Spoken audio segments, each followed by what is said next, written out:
सभी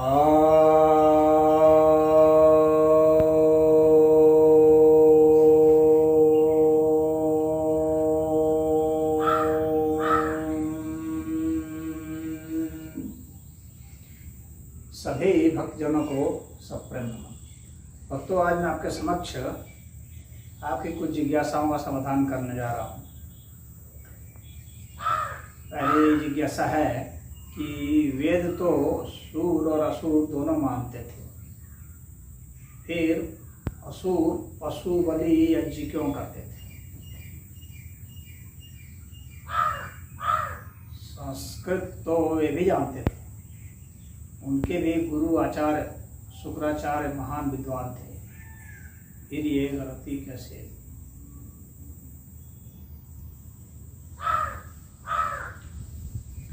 वेद में पशु बलि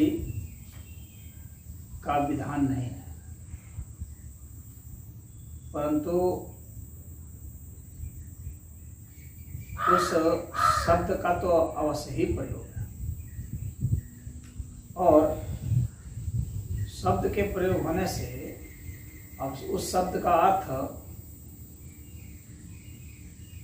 निरुक्त के हिसाब से निकालने का विधान है। निरुक्त में जो जिज्ञासा आती है,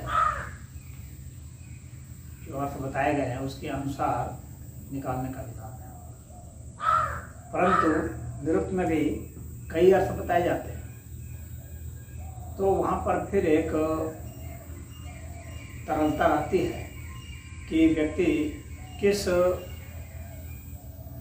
अर्थ को लेता है अपने अर्थ को साधने के लिए। और जब व्यक्ति का इरादा भिन्न हो और उसकी प्रकृति भिन्न हो तो भी अर्थ बदल जाते हैं और अर्थ के अनर्थ आदमी कर बैठता है। तो पशु का अर्थ तो वह होता है कि जो बंधा हुआ है, तो जो व्यक्ति बंधा हुआ है, जो आत्मा बंधी हुई है, उस अर्थ में है कि बंधन की बलि देनी है। पशु बलि का अर्थ हो गया बंधन की बलि देनी है। अपने जो ये गुण हैं जिनके माध्यम से व्यक्ति बनता है, उन गुणों की बलि देनी है। सतरजतम 3 गुण जो बताए गए हैं, इसके आधार पर व्यक्ति बंध जाता है, उसकी बलि देनी होती है। तो पशु बलि में यज्ञ का विधान ऐसा है, परंतु लोग पशु का अर्थ जिस पशु को वे समझते हैं कि ये बंधा हुआ है या इसको पालते हैं पोसते हैं, उसकी भी बलि वे दे देते हैं अपने हिसाब से अर्थ लगा कर। जितने भी आचार्य हैं, चाहे देव के हों चाहे असुरों के हों, ये संस्कृत के विद्वान तो थे, परंतु विद्वान हो जाना और उसको उस अर्थ को जानना ही काफ़ी नहीं होता है। उस अर्थ को व्यक्ति बदल भी सकता है अपने मंतव्यों के हिसाब से, और तब जो है तामसी प्रवृत्ति के हिसाब से अर्थ को अनर्थ बना करके और बंधन की जगह भौतिक रूप से जिसको हम लोग पशु जानते हैं, उस अर्थ में भी बलि दे सकता है। अश्वमेध यज्ञ का नरमेध यज्ञ का वर्णन है, तो अश्वमेध का अर्थ मतलब सामान्य अर्थ तो उससे घोड़ा है, लेकिन वहाँ पर घोड़ा के अर्थ में तो है नहीं। वहाँ तो वह सूर्य के संदर्भ में प्रयोग है। अश्व का अर्थ सूर्य, शक्ति। अश्व का शक्ति के अर्थ में भी विधान है। आज भी हम लोग हॉर्स पावर आंकते हैं, तो उसमें शक्ति को आंकने के लिए ही प्रयोग करते हैं, लेकिन अश्व का घोड़ा ले लिया जाता है। और मेध का अर्थ को बलिदान या काटना के अर्थ में ले लेते हैं, लेकिन मेध का अर्थ सिर्फ वही नहीं होता है, मेध का अर्थ तो वृद्धि भी होती है, यानी हम उसकी वृद्धि करते चले जाते हैं। जिसे मेध से मेधावी बनता है, तो वहाँ पर आप बलि क्या देंगे मेधावी में?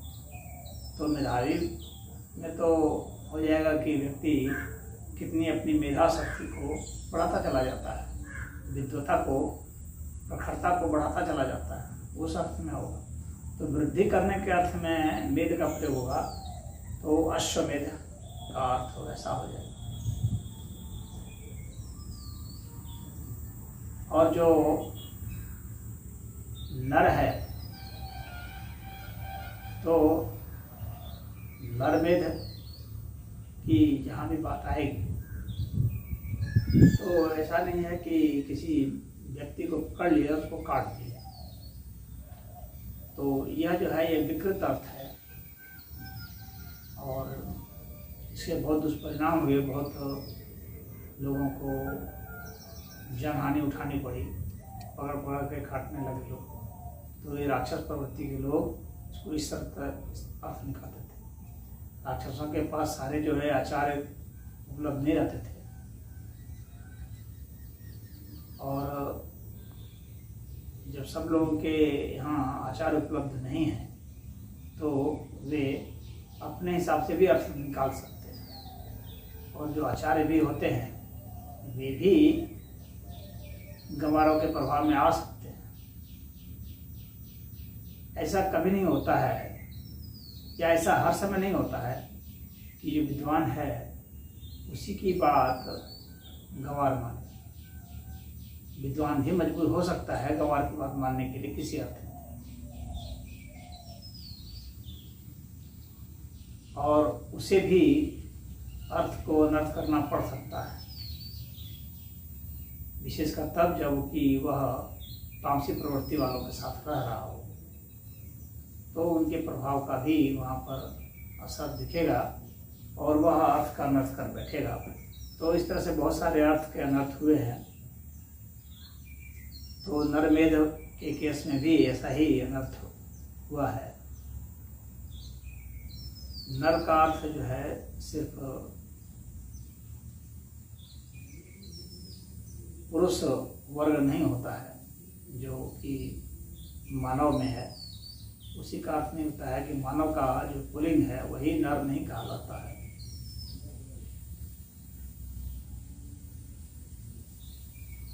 नर तो किसी भी प्राणी का जो पुल्लिंग है वह भी नर कहलाता है और किसी भी प्राणी के स्त्रीलिंग है वह भी मादा कहलाती है। लेकिन यह सिर्फ लिंग भेद के अर्थ में ही और मानव के अर्थ में ही प्रयुक्त नहीं होगा, सभी प्राणियों के अर्थ में प्रयुक्त होने लगेगा। और फिर प्राणियों के भी अर्थ में प्रयुक्त नहीं होता है, बल्कि यह उससे हो जाता है कि जिससे सृष्टि का क्रम चलता हो, उस अर्थ में भी नर का प्रयुक्त हो जाता है।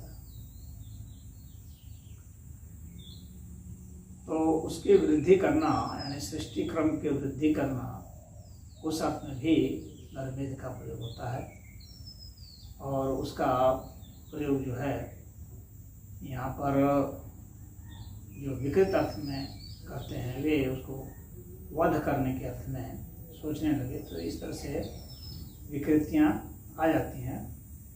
तो एक ही वेद और एक ही परंपरा के परिपाटी के आचार्य रहे, परंतु अर्थ की भिन्नता होती रही है और उसके कारण ही हमें यज्ञ में पशु बलि, नर बलि, अश्व बलि वगैरह वगैरह देखने को मिले। लेकिन वास्तव में अश्वमेध में घोड़े को काटा नहीं जाता है। भगवान राम ने जब अश्वमेध यज्ञ किया था तो घोड़े को काटा थोड़ी था, बल्कि अश्व को छोड़ दिया गया था।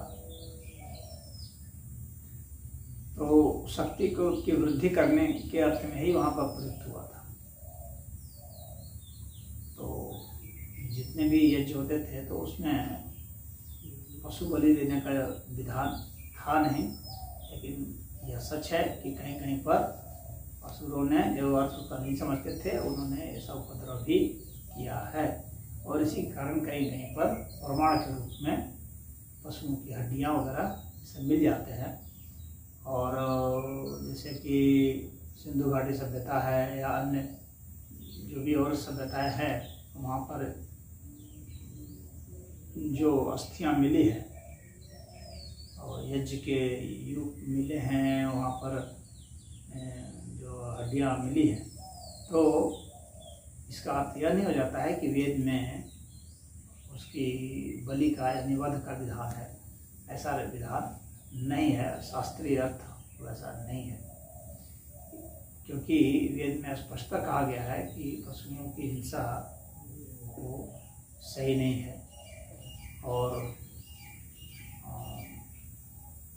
मांसाहार का भी वर्जन किया गया है और किसी भी प्राणी की हिंसा का भी वर्जन किया गया है, मना किया गया है। तो फिर वहाँ पर इसका अर्थ वध तो किसी अर्थ में नहीं लिया जा सकता है।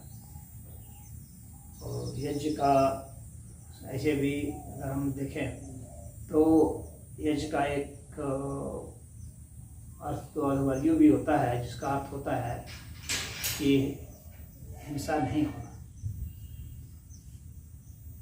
तो हिंसा नहीं होना ही जिसका अर्थ होगा, वहाँ पर हिंसा करने का कोई मायने मतलब भी नहीं रहता है।